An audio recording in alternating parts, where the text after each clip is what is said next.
Bus വരുന്നതിന് വേണ്ടി കാത്തിരിക്കാൻ ആവശ്യപ്പെട്ടു. അങ്ങനെ ഇരിക്കുമ്പോഴാണ് ഈ വിശ്രമ സ്ഥലത്തിൻ്റെ ഒത്ത മധ്യഭാഗത്തായിട്ട് 3-4 വിമാനങ്ങൾ പ്രദർശിപ്പിച്ചിരിക്കുന്നു. 1909 ഫ്രഞ്ച് എഞ്ചിനീയറായ ലൂയിസ് ബ്ലെറിയോട്ട് നിർമ്മിച്ച ബ്ലെറിയോട്ട് 11 എന്ന ഭാരം കൂടിയ യന്ത്രത്തിൽ പറന്ന് ആദ്യമായി ഇംഗ്ലീഷ് ചാനൽ വിജയകരമായി കടന്ന വിമാനം എന്ന നിലയിലാണ് ചരിത്രത്തിൽ ഇടം നേടിയിരിക്കുന്നത്. കലൈസ് നഗരത്തിലെ ലെസ് ബാർക്യൂസിൽ നിന്നും പറന്നുയർന്ന് വെറും 36 മിനിറ്റിനുള്ളിൽ ഡോവറിൽ ഇറങ്ങിയ വിമാനമാണ് ബ്ലെറിയോട്ട് 11. ആകാശയാത്രയുടെ അതിരുകൾ താണ്ടിയ ആദ്യ വിമാനമായി ഈ ബ്ലെറിയോട്ട് 11 മാറി. ലാമിനേറ്റ് ചെയ്ത വാൾനട്ട് മരം കൊണ്ട് നിർമ്മിച്ച പ്രൊപ്പല്ലറും 25 കുതിരശക്തിയുള്ള അൻസാനി എഞ്ചിനും തുറന്ന കോക്പിറ്റും ചേർന്ന ആ കാലഘട്ടത്തിലെ സാങ്കേതിക വിദ്യയുടെ ഉന്നതിയിൽ നിർമ്മിക്കപ്പെട്ട വിമാനമാണ് ബ്ലെറിയോട്ട് 11.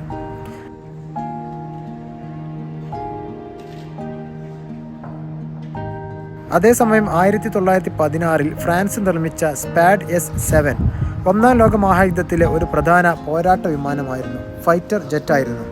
ഹിസ്പാനോ സൂയിസയുടെ 150 കുതിരശക്തിയുള്ള എഞ്ചിൻ ഉപയോഗിച്ച് ഈ വിമാനം അതിൻ്റെ വേഗതയും ശക്തിയും കൊണ്ട് പ്രശസ്തമായിരുന്നു.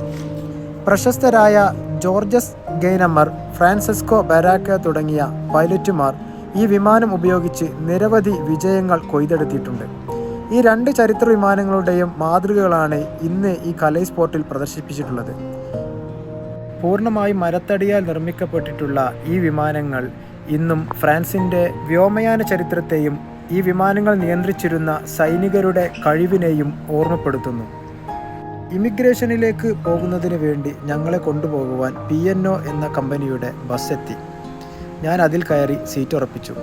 ഇതാണ് P&O ഫെറീസ് എനിക്ക് നൽകിയിട്ടുള്ള ടിക്കറ്റ്. 3 മണിക്കാണ് ഷിപ്പ് ഇവിടെ നിന്നും ഇമിഗ്രേഷൻ ചെക്കുകൾക്ക് ശേഷം പുറപ്പെടുന്നത്. ഈ കാണുന്ന വാഹനങ്ങളെല്ലാം തന്നെ കാറും ബസ്സും ലോറിയും എല്ലാം തന്നെ ഫെറിയിലേക്ക് കയറാൻ വേണ്ടി കാത്തു നിൽക്കുകയാണ്. കുറച്ചു സമയത്തെ യാത്രയ്ക്ക് ശേഷം ഇമിഗ്രേഷൻ ഡിപ്പാർട്ട്മെൻറ്റിൻ്റെ മുന്നിൽ ബസ് നിർത്തി. യാത്രക്കാരെല്ലാവരും തന്നെ തങ്ങളുടെ ലഗേജുകളെടുത്ത് ഇമിഗ്രേഷൻ ഡിപ്പാർട്ട്മെൻറ്റിലേക്ക് നടക്കാൻ ആരംഭിച്ചു. ഇവിടെ നിന്നും ഇമിഗ്രേഷൻ ക്ലിയറൻസ് കിട്ടിയിട്ട് വേണം ഞങ്ങൾക്ക് കപ്പലിലേക്ക് ഫെറിയിലേക്ക് പ്രവേശിക്കാൻ. വാഹനങ്ങളെ കൂടാതെ സ്വന്തം കാൽനടയായിട്ട് യാത്ര ചെയ്തു വരുന്ന ആളുകൾക്ക് P&O ഫെറീസ് മാത്രമാണ് യാത്ര ചെയ്യാനുള്ള അനുവാദം നൽകുന്നത്. ചെക്ക് ഇൻ ചെയ്ത് കഴിഞ്ഞതിന് ശേഷമാണ് UK ബോർഡർ ഫോഴ്സിൻ്റെയും ഫ്രഞ്ച് ബോർഡർ പോസ്റ്റിൻ്റെയും സുരക്ഷാ പരിശോധനകൾ നടക്കുന്നത്. പാസ്പോർട്ടും മറ്റു യാത്രാ ഡോക്യുമെൻറ്റുകളും എല്ലാം തന്നെ കയ്യിൽ വെച്ച് ഞാൻ സുരക്ഷാ പരിശോധനയ്ക്കായി കാത്തുനിന്നു.